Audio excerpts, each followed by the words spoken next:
The woods of Nova Scotia hold a kind of silence that feels alive, thick, breathing, and watching. On a cold autumn morning in 1988, that silence was broken by the echo of footsteps crunching through damp leaves as two social workers pushed deeper into the forgotten hills.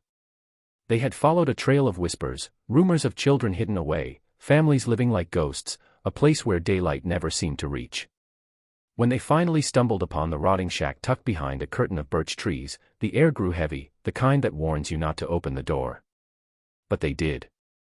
Inside, they found them, thin, wide-eyed children crouched in corners, their skin as pale as the frost outside. They stared without blinking, their expressions neither fear nor welcome, but something far more unsettling, acceptance.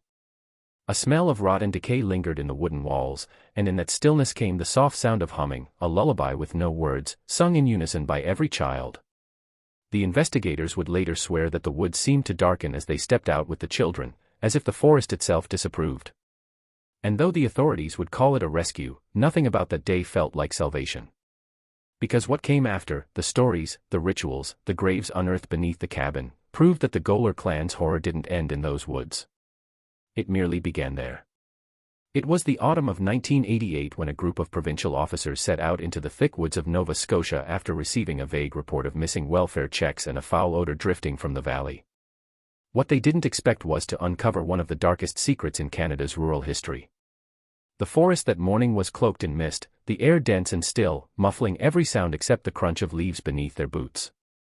After hours of trudging through damp soil and tangled undergrowth, the officers came upon a clearing that seemed almost untouched by time. There, half hidden by overgrown brush and leaning precariously to one side, stood a small wooden shack that looked as though it had been abandoned decades ago. Its windows were covered with rags, the roof sagged inward, and the smell that hung around it made the air thick enough to taste. When they pushed the door open, it creaked with the sound of years, and a swarm of flies rose from the shadows. The officers' flashlights cut through the darkness, and what they saw made one of them stumble backward. Inside, half-naked children huddled against the walls, their skin ghostly pale, their eyes hollow yet strangely calm. They were quiet, too quiet for children that young, and when one of the officers tried to speak to them, not a single one answered. Their faces were smudged with dirt, their hair matted, and their ribs visible through torn shirts. The smell of decay wasn't just from the rot of wood or waste, it was human, raw, and sickly sweet. The floor was covered with broken jars, scraps of food, and old newspapers glued together by time and filth. Outside, the officers found signs of a crude garden, with roots pulled from the earth and eaten raw.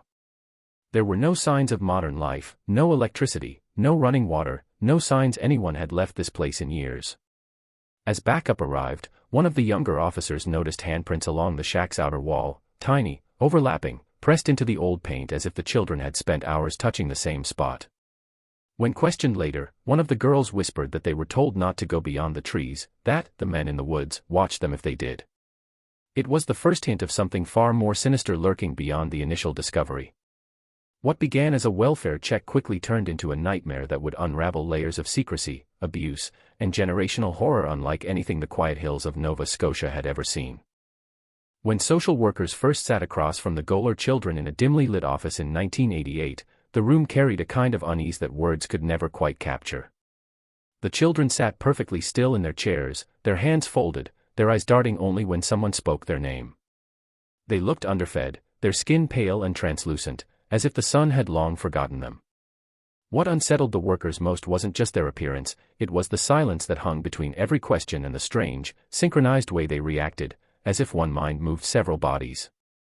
When asked about their parents, the older boy merely looked to his sister before either of them spoke, and even then, the answers came out in fragments, whispered and uncertain, their sentences broken by a language that seemed half-learned and half-invented. One of the caseworkers, a woman named Elaine, tried to reach the youngest, a girl no older than 6, by offering her a doll. The child stared at it as though she'd never seen one before, tracing its face with cautious fingers before turning it upside down and whispering something no one in the room could understand. Her voice was high-pitched and trembling, almost like a chant. The older children didn't react. They just watched. Their gaze followed every movement, and whenever one of them spoke, the others seemed to echo their tone under their breath. It was like they were rehearsing answers that had been drilled into them long ago. During a routine break, the workers stepped outside to collect themselves. One of them described the encounter as standing in front of mirrors that breathed. It wasn't just trauma, it was conditioning, an entire generation raised in isolation, their understanding of family, love, and fear tangled beyond recognition. When the children were later examined by psychologists, it became clear that their sense of identity was shattered. They referred to one man as father, another as grandfather, but when shown photographs, they used the same word for multiple faces. To them, bloodlines had no meaning, only repetition. The clan had raised them in a cycle that blurred generations, making it impossible for the children to distinguish right from wrong, or even past from present. The most disturbing moment came when one of the older girls, while describing the place she called home, stopped mid-sentence and smiled faintly, whispering, "He's still in the trees." The lights in the room flickered for a brief moment, and though everyone dismissed it as coincidence, no one forgot the way her eyes seemed to focus on something far beyond the walls, something that perhaps had followed her from those woods. A week after the discovery of the Goler children, a search team returned to the site to comb through the area more thoroughly. The shack had already become a symbol of decay and secrecy, but investigators believed the real story lay beneath the forest floor. The autumn chill had deepened, and the once damp earth had turned firm underfoot, but near the back of the property, one officer noticed something strange, an area of freshly disturbed soil that didn't match the rest of the ground. The patch was small, oval in shape, and covered with a thin scattering of leaves, as though someone had tried to hide it hastily. The air above it carried a faint metallic scent, one that seasoned investigators recognized instantly. When they began to dig, the first thing they uncovered wasn't a body but a layer of old cloth, frayed and stained. Beneath it, the tip of a tiny bone emerged from the dirt, and the forest seemed to fall completely silent. They continued digging until a small, shallow grave took shape, barely 2 feet deep, and inside it lay the skeletal remains of what appeared to be a child no older than 5. The bones were brittle, the skull fractured, and the ribs seemed oddly twisted as if broken long before death. Beside the body, wrapped in the same decaying cloth, was a small wooden cross, hand-carved, its edges smoothed by touch. The team paused when they found the second object, a doll's head, eyeless and burned on one side, buried alongside the remains. One of the officers, visibly shaken, said it looked like someone had buried the child in secrecy but with a kind of ritualistic care, a quiet ceremony known only to those within the clan. When the remains were sent for analysis, it was determined that the child had died years earlier, long before authorities ever reached the cabin. But there were no missing persons reports from that area, no records of a burial, and no death certificate filed. The discovery only deepened the mystery of how many children had lived, and died, within those woods. Some locals began to whisper that this wasn't the first grave, only the first one they had found. The soil nearby showed signs of repeated digging over time, as if it had been turned and disturbed before. The investigators marked the site and extended their search perimeter, uncovering more fragments, buttons, bones from small animals, scraps of children's clothing, all half consumed by the forest. Each new find added weight to the growing realization that what lay hidden under the Goler's land was not an isolated tragedy but the evidence of something systematic, something that had been happening, quietly and unnoticed, for generations. When the authorities finally brought in the surviving adults of the Goler family for questioning, the atmosphere inside the small interrogation room felt thick with tension. The men sat slumped in their chairs, their hands rough and scarred, eyes fixed on the floor as though the light itself was too much for them.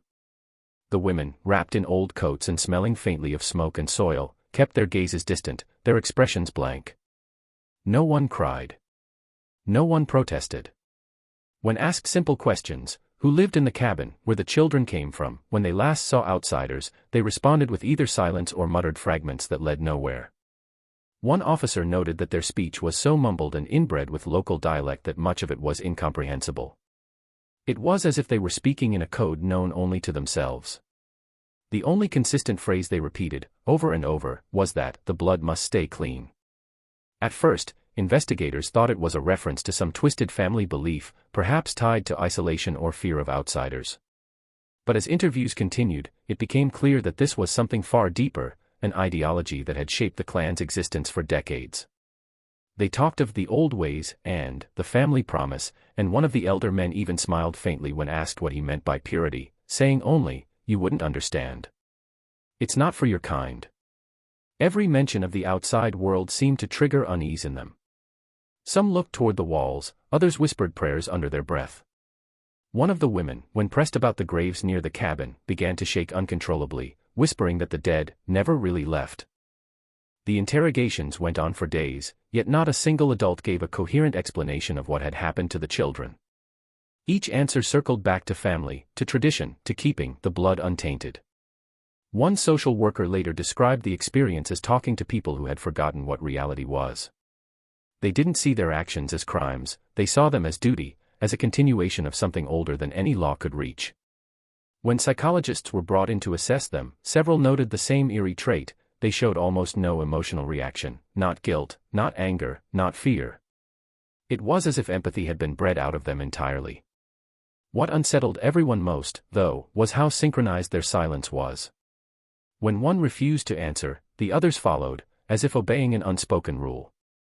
That collective refusal hinted that something even more powerful than fear bound them together, a loyalty rooted in generations of secrecy, preserved through blood, and enforced by something, or someone, they all still believed was watching. The discovery of the abandoned mine came almost by accident. Investigators had been mapping out the terrain around the Goler property, marking paths, and searching for more burial sites, when one of them noticed a patch of the forest that felt unnaturally quiet. The trees there grew closer together, their trunks blackened as though fire had once licked at them, and the ground sloped into a shallow valley shrouded in mist. At the bottom of that slope, half buried beneath fallen branches and rocks, was a rusted metal door, chained shut and bolted into the side of a collapsed hillside. At first glance, it looked like nothing more than an old storage shaft left from the area's mining days, but the more they examined it, the more it seemed deliberately sealed rather than abandoned. Fresh nails and newer boards had been placed across the entrance, as if someone had tried to make sure nothing got out rather than in. The air around the site was thick with an almost chemical stench, sharp and metallic, the kind that burned the back of the throat. When they pried open the first layer of boards, a gust of air escaped from within, cold, stale, and sour. The officers froze, exchanging glances, and one of them swore he heard a faint echo, like the sound of something shifting deep inside. They decided to call in a specialized team before proceeding further, but word of the discovery spread quickly through the small community.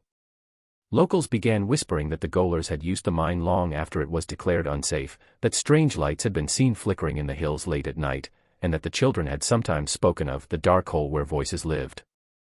When the team finally entered, what they found inside didn't resemble a mine at all. The walls were carved unevenly, marked with soot and handprints. Old furniture scraps, torn blankets, and bones, some animal, some not, were scattered along the path.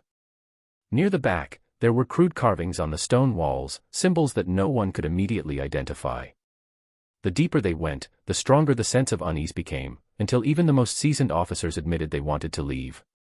One of them reported hearing faint singing from a deeper tunnel, though no one else claimed to hear it.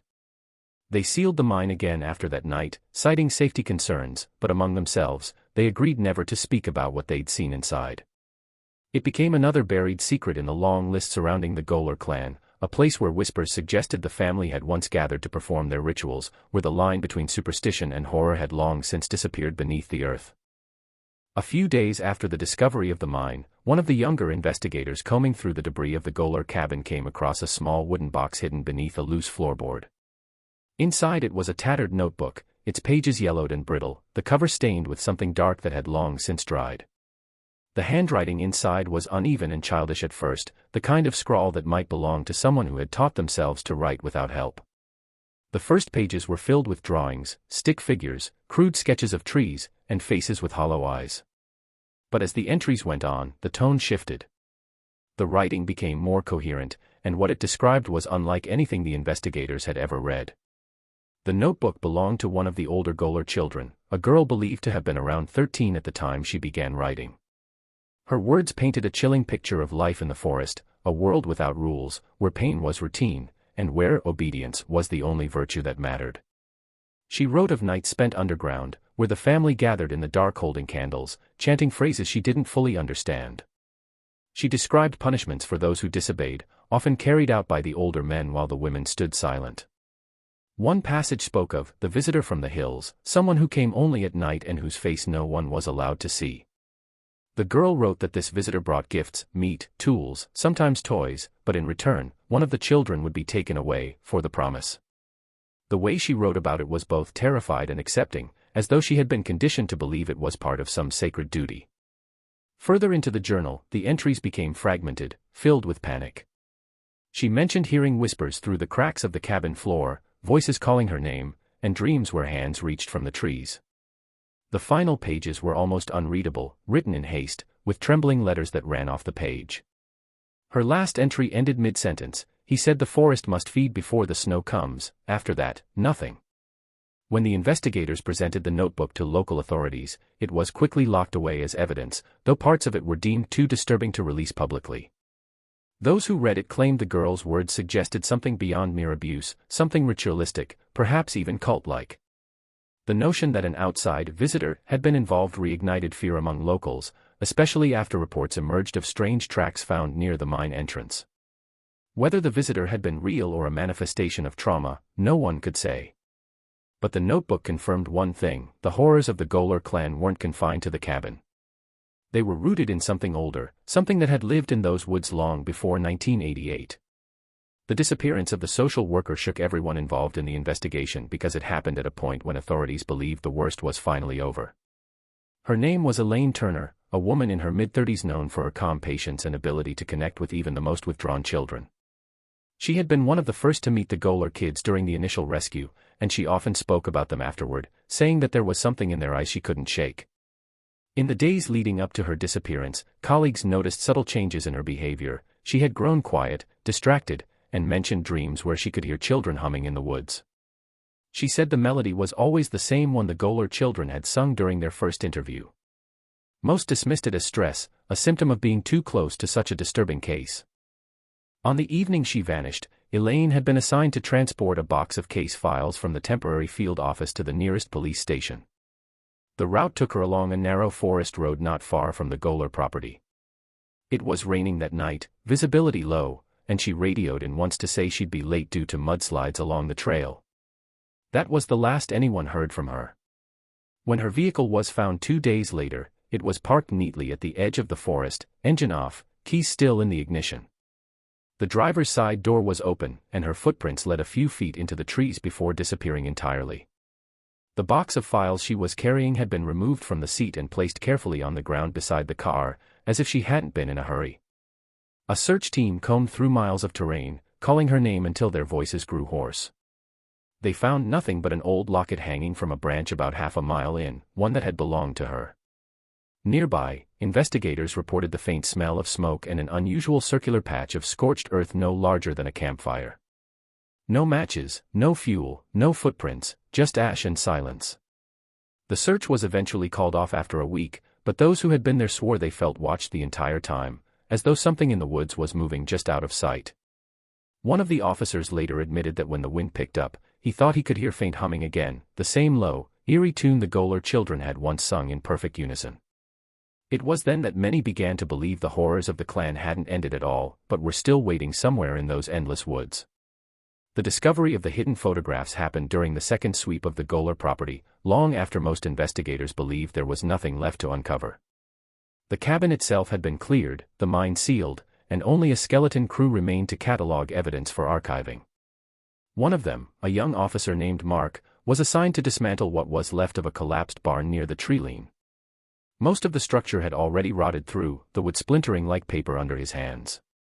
While pulling away a section of the inner wall, he noticed a hollow cavity behind the boards, filled with dust and debris. Inside, wrapped in layers of old newspaper, he found a small tin box secured with a strip of cloth.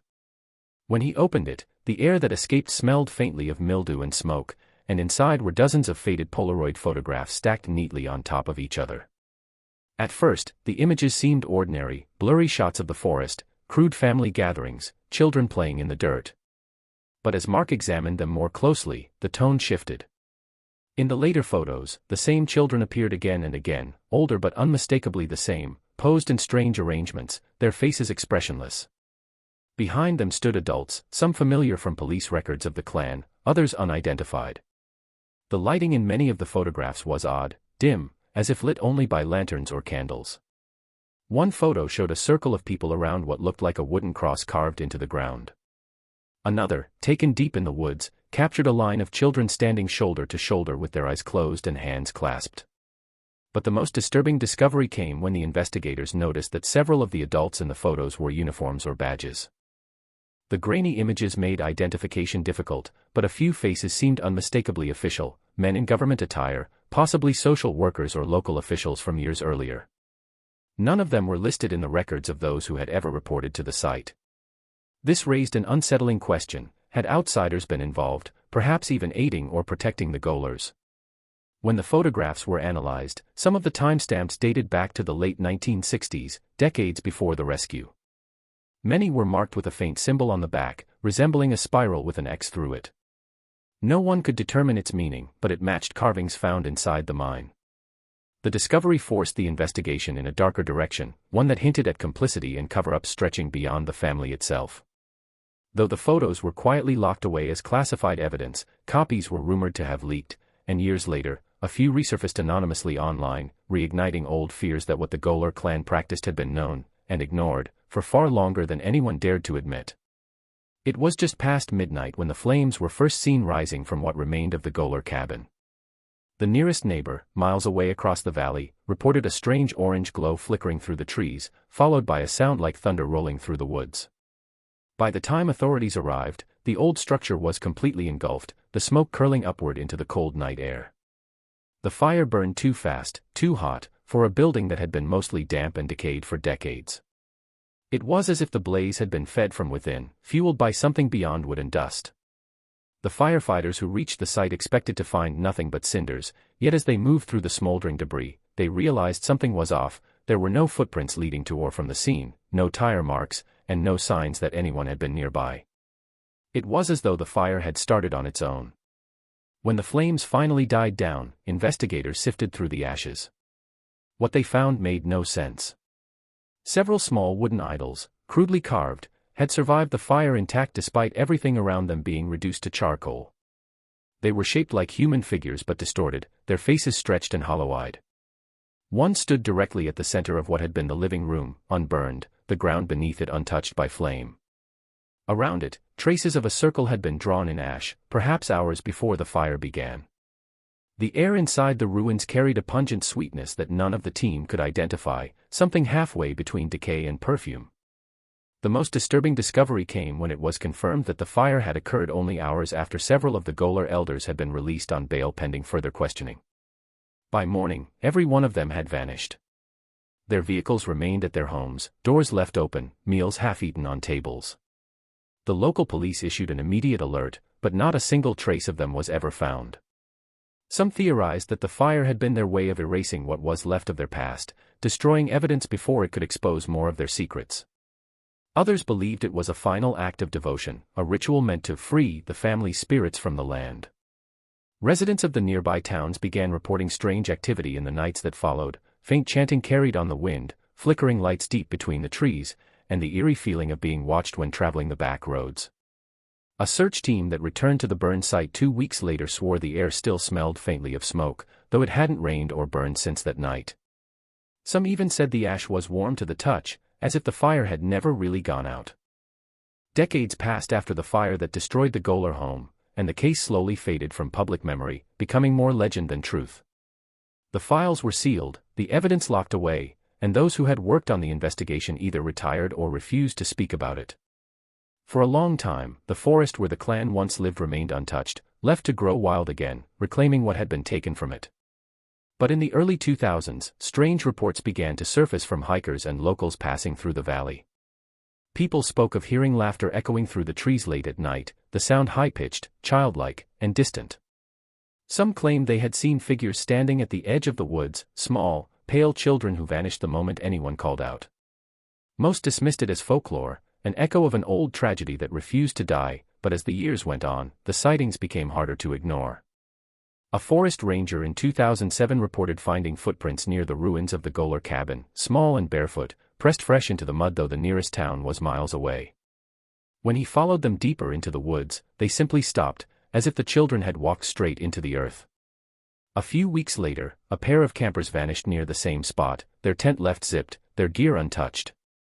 Search dogs brought to the scene refused to enter the deeper parts of the forest, whining and pulling away as if something inside repelled them. When drone footage was later reviewed, a brief frame showed what appeared to be a cluster of figures standing motionless beneath the trees. Their shapes were too small to be adults, their heads turned upward toward the camera until the feed cut out. Locals began calling the place the Hollow, warning outsiders not to wander there after dark. Some said the children of the Goler clan had returned, not as survivors but as something else, bound to the forest that had buried their secrets. One elderly woman from a nearby village claimed she saw them once at dusk, standing in a line near the tree line, all of them identical, their faces blank and their eyes reflecting the last of the dying light. When authorities returned to the site in 2011 after renewed public interest, they found signs of movement around the old mine, boards pried loose, ashes disturbed, and symbols carved freshly into the stone. It seemed impossible that anyone could have survived there after all those years, yet the evidence suggested otherwise. Whatever had started in 1988 had not ended with the fire. It had simply gone quiet, waiting for the woods to grow dark enough for it to rise again.